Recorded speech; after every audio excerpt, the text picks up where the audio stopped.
Okay, so nervous tissue क्या है? Nervous tissue जो है वो भी स्पेशलाइज्ड टिश्यू है, जिनका काम क्या है? उनका काम क्या है कि वो कोऑर्डिनेशन के काम आते हैं। कोऑर्डिनेशन मींस कि वो अम, जो भी इन्वायरमेंट के साथ और इंटरनल इन्वायरमेंट और प्लस बाहर जो आपके आपका जो एक्सटर्नल इन्वायरमेंट है उससे कोऑर्डिनेट करने के काम आते हैं। ठीक है, और ये जो ट्रांसमिट करते हैं इंफॉर्मेशन वो करते हैं थ्रू इम्पल्स के थ्रू करते हैं, इम्पल्सेस के थ्रू, और वो इलेक्ट्रिकल इम्पल्सेस होती हैं। अगर हम यहाँ पर एक नर्वस टिश्यू को देखें, नर्वस सेल को देखें, जो कि ज्यादातर ये नर्वस सेल्स कहाँ मौजूद होते हैं? इनको कहते हैं न्यूरॉन्स। ये न्यूरॉन्स मौजूद होते हैं स्पाइनल कॉर्ड के अंदर, ब्रेन के अंदर और आपकी नर्व्स के अंदर। ठीक है, और इनका काम क्या है? Coordination, coordination and controlling all the body parts. whenever you are having मतलब जो भी आपकी बॉडी के रिस्पॉन्सेज हैं, इमोशंस के, मेमोरी, रीजनिंग, वो सब कुछ कहाँ से आ रहा है? आपके नर्वस सिस्टम के थ्रू आ रहा है। ठीक है, आपको पता है ना, ब्रेन जो है वो बेसिकली जो nervous system, central nervous system जो है उसका ब्रेन और स्पाइनल कॉर्ड मेन पार्ट है, और इनसे जो है नर्व्स अराइज होती हैं। तो इन सब के अंदर जो सेल मौजूद है वो कौन सा सेल मौजूद है? न्यूरॉन मौजूद है। ठीक है, और ये न्यूरॉन्स मिलके टिश्यू जो बनाते हैं वो क्या कहलाएंगे? Nervous tissue.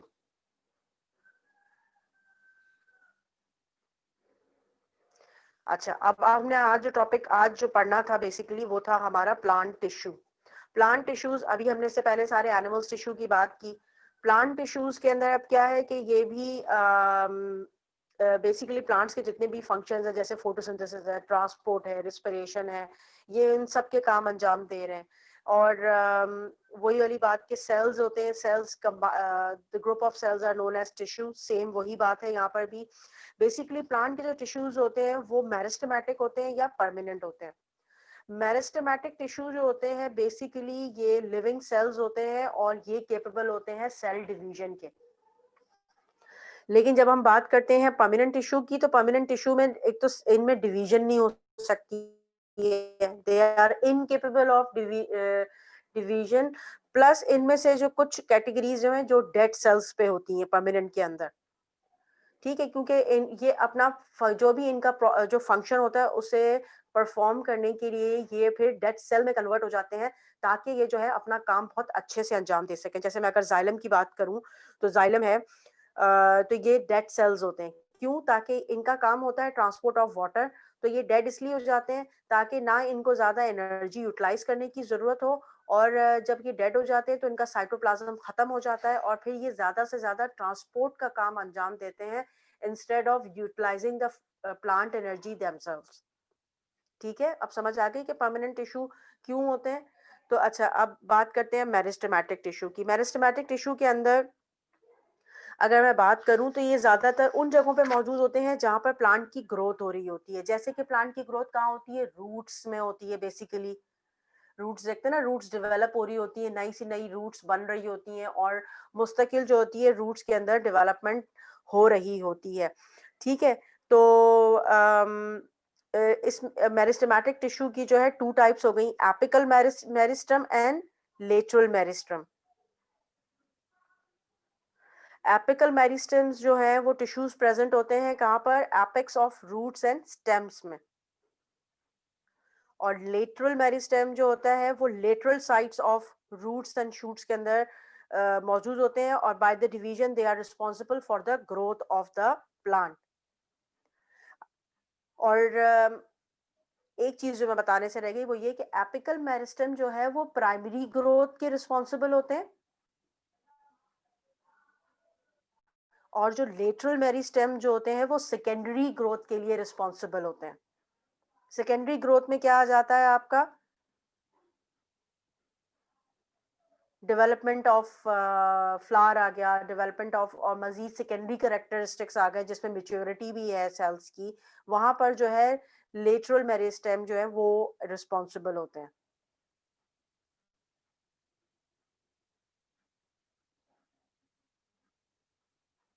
अब ये देखें एपिकल मेरिस्टेम रूट के अंदर कहाँ मौजूद है, रूट कैप के बिल्कुल बीनीथ एपिकल मेरिस्टेम टिश्यू जो है वो मौजूद है, जहाँ पर मुस्तकिल development formation of new cells हो रही होती है, जो आगे जाकर दूसरे सेल्स के अंदर कन्वर्ट होते जाते हैं, जैसे प्राइमरी जाइलम बनाते हैं, फिर वो प्राइमरी फ्लोएम्स, इस तरह से डेवलप होते होते वो फिर फ्लोएम एंड जाइलम की जो है मेच्योर फॉर्म में आ जाते हैं, जिसको आप कह सकते हैं सेकेंडरी स्टेट में आ जाते हैं।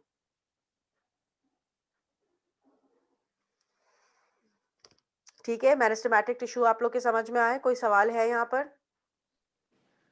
Yes miss. मिस ये एक्सिलम और फ्लूएम जो है ये टिश्यूज हैं? Xylem and phloem? जी मिस। जी बेटा, जाइलम एंड फ्लोएम जो है वो टिश्यू है ना। जाइलम का काम होता है वाटर ट्रांसपोर्ट और फ्लोएम का काम होता है फूड ट्रांसपोर्ट। स्पेशलाइज्ड टिश्यू है ये प्लांट के। ओके।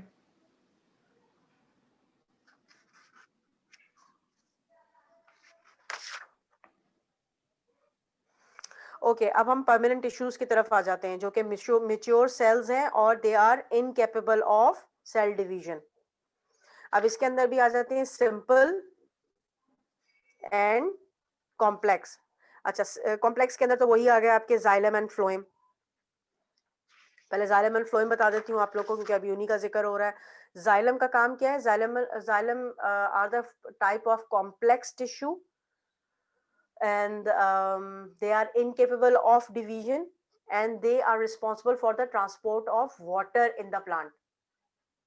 ठीक है, जब रूट हेयर जो है वो एब्जॉर्ब करती है वाटर को और मिनरल्स को, तो ये मिनरल्स उस वाटर के अंदर डिसॉल्व फॉर्म में क्या होता है कि पहले रूट हेयर सेल से पहुंचते हैं एडजेसेंट सेल्स के अंदर जो रूट्स के अंदर मौजूद होती हैं, फिर इन एडजेसेंट सेल्स के अंदर जो हमने प्राइमरी जाइलम देखे ना, उन प्राइमरी जाइलम से होते हुए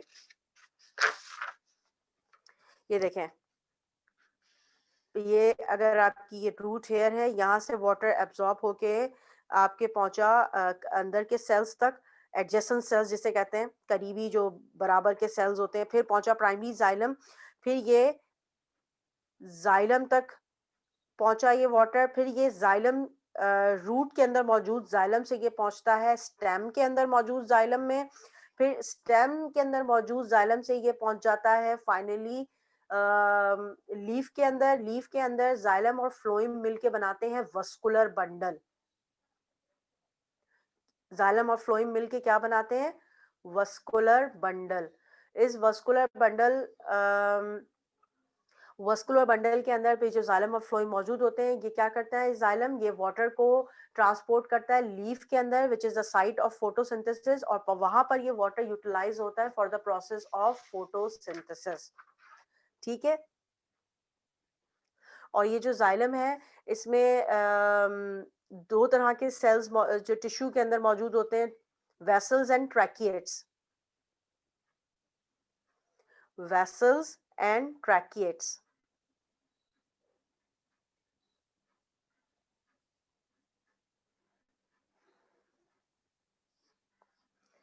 ठीक है, अब ये वेसल्स जो होते हैं वो कैसे होते हैं? वेसल्स जो होते हैं इनकी थिक सेकेंडरी वॉल होती है,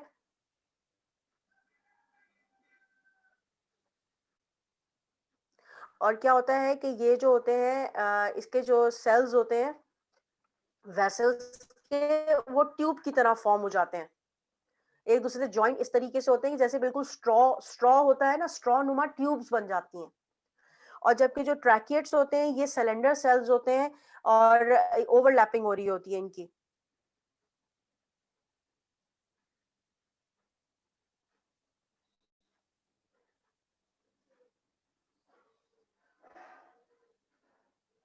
ये देखें, अगर इनका ट्रांसफर सेक्शन कट करें तो ये ट्यूब की तरह खुला हुआ दिखेगा। स्ट्रॉज होते हैं ना, स्ट्रॉ स्ट्रॉ की तरह। अमूमन अगर आप लोग कोई धनिया वगैरह कोई चीज होती है, अगर आप उसको अलग करके देखें, उसके इसकी स्टेम को तोड़ के देखें, तो अंदर स्ट्रॉ स्ट्रॉ नुमा टाइप का जो है ना वो निकलता है, ट्यूब्स निकलती हैं, ट्यूब्स। वो ट्यूब्स किसकी होती हैं? वो जाइलम की ट्यूब्स होती हैं।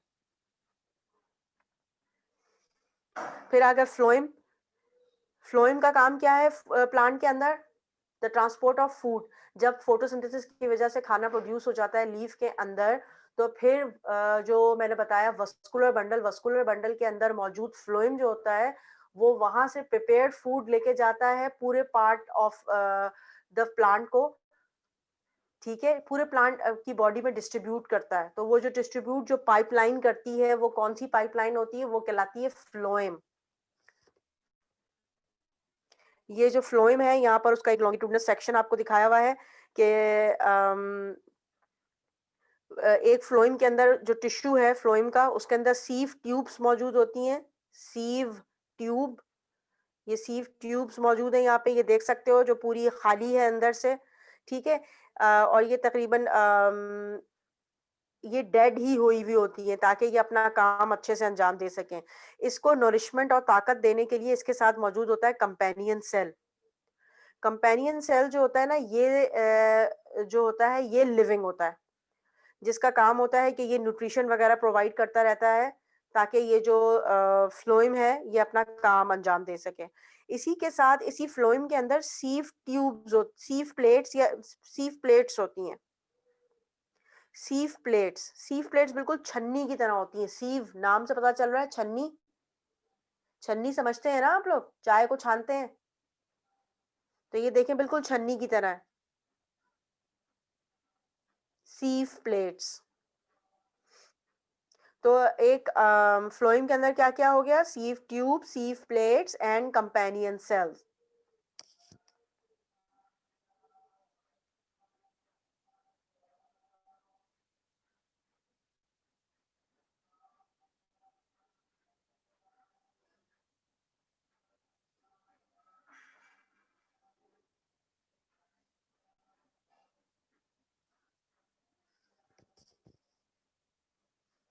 ठीक है, कंपेनियन सेल का काम समझ आ गया। कंपेनियन सेल जो है वो उसको नरिशमेंट देने के लिए, साथ में वो उसके लिए प्रोटीन भी बना रहा होता है फ्लोएम टिश्यू के लिए, ठीक है। और सीव ट्यूब सेल्स का काम क्या है, इनका बेसिकली काम क्या है कि ये कंडक्शन ऑफ फूड के अंदर रिस्पॉन्सिबल होते हैं।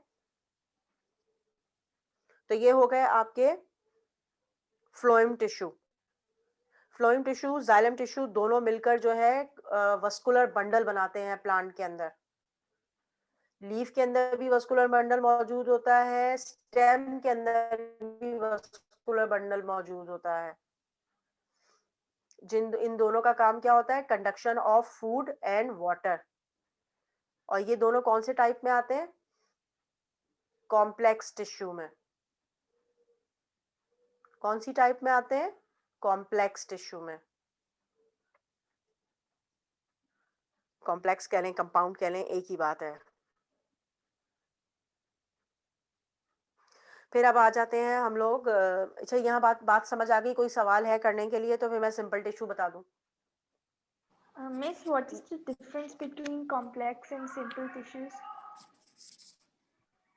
Sorry, What is the difference between complex and simple tissues? Simple और कॉम्प्लेक्स टिश्यू के अंदर ये डिफरेंस है कि जो सिंपल टिश्यू है उन वो जो होते हैं वो सिंपल सेल्स के से बने हुए होते हैं, यानी कि वो टिश्यू जो है वो सिंपल सिमिलर सेल से बने हुए होते हैं। लेकिन जब हम कॉम्प्लेक्स टिश्यू की बात करते हैं तो कॉम्प्लेक्स टिश्यू सारे सेल्स सिमिलर नहीं होते।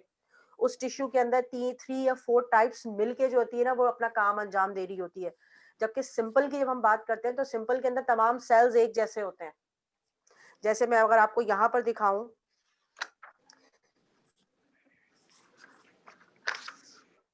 ये देखिए, ये एपिडर्मल टिश्यू है प्लांट का। लीफ के नीचे एपिडर्मल टिश्यू मौजूद होता है, उसके अंदर स्टोमेटा होते हैं। तो ये जो स्टोमेटा के जो एपिडर्मल लेयर है ना, ये थ्रू आउट एक जैसी सेल से मिलके बनी हुई होगी, ठीक है। फिर अगर मैं इसकी बात करूं, मतलब या तो अभी हम इनकी टाइप्स पढ़ने वाले हैं, बस सिंपल की याद रखिएगा कि सिंपल वो होते हैं जिनमें तमाम सेल्स एक जैसे होते हैं, ठीक है। उनका कोई स्ट्रक्चर और फंक्शन दोनों उनका सेम होता है तमाम सेल्स का। और कॉम्प्लेक्स सेल्स वो होते हैं जिनका फंक्शन तो एक ही होता है, काम तो वो सब एक ही करते हैं, लेकिन उनके स्ट्रक्चर जो है वो डिफरेंट डिफरेंट होते हैं और वो ज्वाइन हो जाते हैं एक साथ मिलकर काम करने के लिए। जैसे मैंने अभी आपको यहाँ पर जो ये बताया है, फ्लोएम का स्ट्रक्चर, तो फ्लोएम के अंदर जो है सीव ट्यूब सेल्स भी हैं, कंपेनियन सेल भी हैं, सीव प्लेट्स भी हैं, तो ये मुख्तलिफ मुख्तलिफ टाइप के हैं ना, इनके स्ट्रक्चर एक जैसे तो नहीं है ना, स्ट्रक्चर एक जैसा नहीं है, लेकिन काम एक ही है, वो क्या है, ट्रांसपोर्ट ऑफ फूड। महक बेटा, आपने अभी तक अपने आप को रीनेम नहीं किया। Mahak, am I audible to you? Yes miss, ये मेरी मॉम की आईडी है। हाँ, तो मॉम की आइडिया अपने आप को रीनेम कर लीजिए बेटा। कोई प्रॉब्लम है सेटिंग में जाके करने से? चले आज छोड़ दें, नेक्स्ट टाइम आप अपने आप को रीनेम करके आइएगा। ओके जी ओके, अब समझ आ गया सिंपल और कॉम्प्लेक्स के दरमियान फर्क क्या है? मैं आप लोग को ग्रुप में सिंपल और कॉम्प्लेक्स का प्रॉपर जो डिफरेंस है ना पॉइंट्स फॉर्म में, वो भी मैं आपको सेंड कर दूंगी, ठीक है?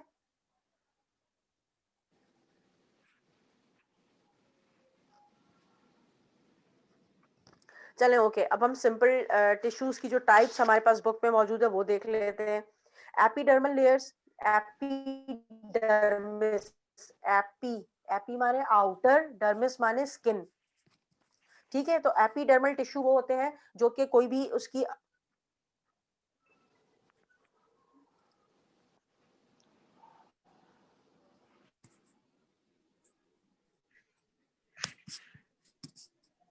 मिस आपकी आवाज म्यूट हो गई है। होता है।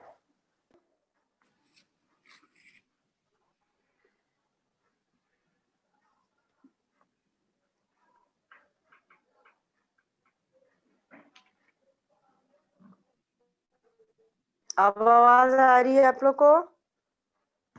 जी मिस।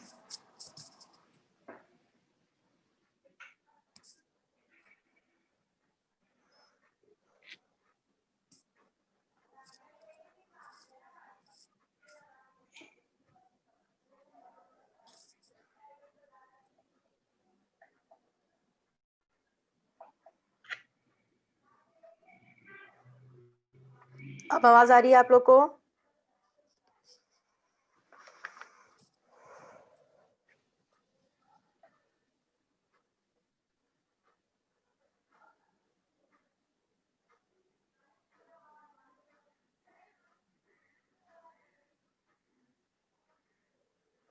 बेटा आवाज आ रही है आप लोग को? जी मिस आ रही है।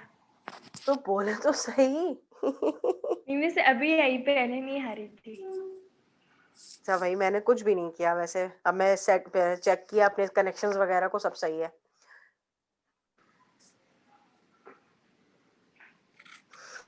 अच्छा चले, एपिडर्मल टिश्यू की बात हो रही थी। एपिडर्मल, इससे पहले जैसे हमने एपिथीलियम पढ़ा था ना, तो यही एपिथीलियम की तरह एपिडर्मल जो है प्लांट के अंदर भी बिल्कुल सेम वही है। इसका भी क्या काम है, सिंगल लेयर ऑफ सेल्स हैं जो कि सिंपल हैं बिल्कुल, इनके तमाम सेल्स एक जैसे हैं, और इनका काम क्या है, इनका काम भी वही है कि ये प्रोटेक्टिव इन फंक्शन है, ठीक है? ये एक बैरियर का काम करते हैं एनवायरनमेंट के दरमियान और टिश्यू के दरमियान, सही है? प्रोटेक्टिव कवरिंग होगा ये। अब जैसे ये एपिडर्मल टिश्यू है, लीफ के अगर ऊपर मौजूद है तो ये क्यूटिकल सिक्रीट करते हैं ताकि ये लीफ की अपर लेयर को प्रोटेक्ट कर सके और लीफ से, पत्ते में से जो है ट्रांसपायरेशन को स्टॉप कर सकें, एक्सेस ट्रांसपायरेशन को स्टॉप कर सकें। और अगर ये लीफ की लोअर साइड पे मौजूद है, जैसे ये मैं आपको दिखा रही हूँ, स्टोमेटा की लेयर है, इसके अंदर एपिडर्मल लेयर है जिसके अंदर स्टोमेटा आपको दिख रहे हैं। इन तो इनका काम क्या होता है, प्रोटेक्शन भी होता है और साथ में exchange of gases and transpiration भी होता है लीफ के अंदर, ठीक है? और अगर रूट हेयर के अंदर मौजूद है, जैसे कि यहाँ पे ये देखें, ये रूट हेयर्स मौजूद है, तो रूट हेयर्स के अंदर इन एपिडर्मल लेयर का काम क्या होता है, ये एपिडर्मल लेयर जो है, इनमें से रूट हेयर्स डेवलप हो जाते हैं ताकि ये ज्यादा से ज्यादा वाटर एब्जॉर्प्शन कर सकें, सही है?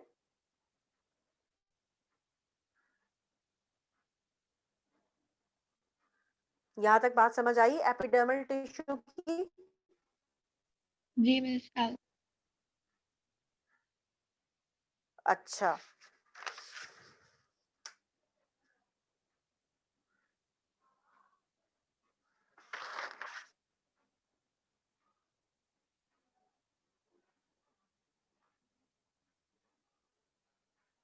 फिर आ गया ग्राउंड टिश्यू। ग्राउंड टिश्यू ज्यादातर वो होते हैं कि जिसके अंदर पेरेन्काइमेटस सेल्स मौजूद होते हैं, ठीक है। अब पेरेन्काइमेटस सेल्स क्या होते हैं? पेरेन्काइमेटस सेल्स वो होते हैं जिनकी जो सेल वॉल होती है वो एपिडर्मल से थोड़ी सी थिक होती है, ठीक है, थिक होती है, और ये थोड़े से मेच्योर होते हैं with respect to epidermal. Epidermal जो होते हैं ना वो थिन लेयर सेल्स होते हैं, थिन लेयर होती है और इनकी थिन सेल वॉल होती है। ग्राउंड टिश्यूज की पेरेन्काइमेटस सेल्स होते हैं, रेक्टेंगुलर इन शेप होते हैं ये,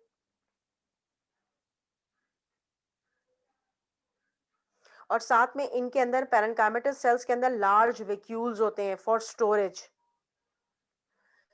ये अगर लीफ के अंदर मौजूद होते हैं तो ये मीजोफाइल सेल्स के अंदर मौजूद होते हैं। सॉरी, जो मीजोफाइल सेल्स हैं वो टाइप्स ऑफ ग्राउंड टिश्यू हैं, लीफ के अंदर मौजूद होते हैं, तो ये टाइप्स ऑफ ग्राउंड टिश्यू है मीजोफाइल सेल्स।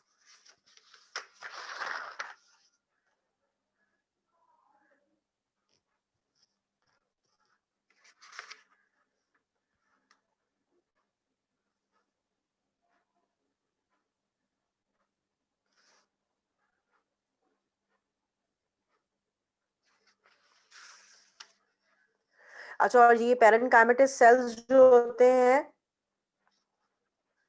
इनके अंदर भी एबिलिटी टू डिवाइड होती है।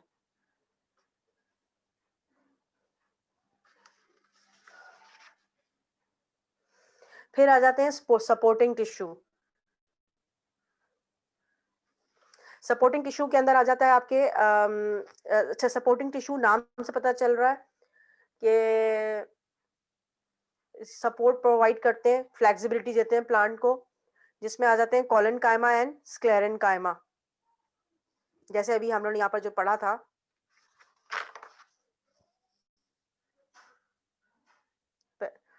कॉलेनकाइमा, पेरेन्काइमा मैंने आपको बता दिया। पेरेन्काइमा किस में आ गया? ग्राउंड टिश्यू के अंदर आ गया। कौन सी टाइप है? ये ग्राउंड टिश्यू की टाइप है।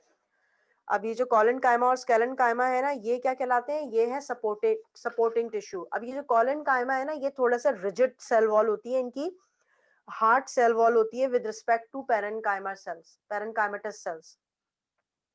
पेरेन्काइमा की थिन होती है with respect to collenchyma, collenchyma की थिक होती है। और ये ज्यादातर कहाँ मौजूद होते हैं? स्टेम्स के अंदर मौजूद होते हैं, mid rip off the leaf. Leaf के अंदर आपने देखा ना, जो बीच में मोटी सी जो मिड रिप जा रही होती है, सेंटर में जो ब्रांच जा रही होती है, देखा है ना? पत्ते के बीच में जो मोटी सी लाइन होती है, मिड रिप कहते हैं उसको।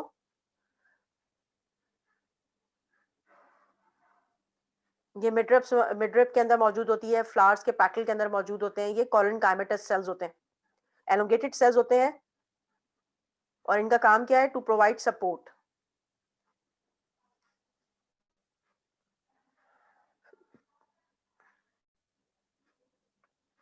फिर आ जाते हैं स्क्लेरेनकाइमा टिश्यू।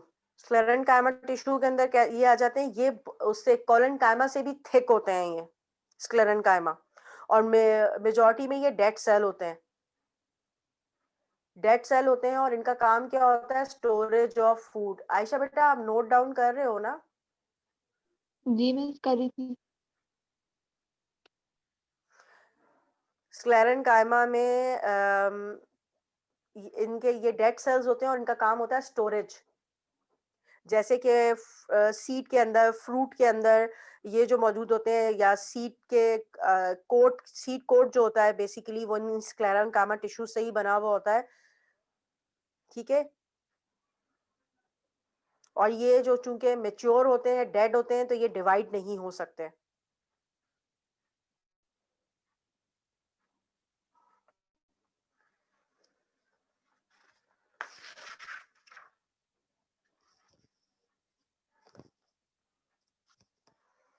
बस ये चैप्टर एंड हो गया आप लोगों का। Excuse me miss. हाँ बच्चा। मिस, जब सेल्स डिवाइड होते हैं तो उससे क्या होता है?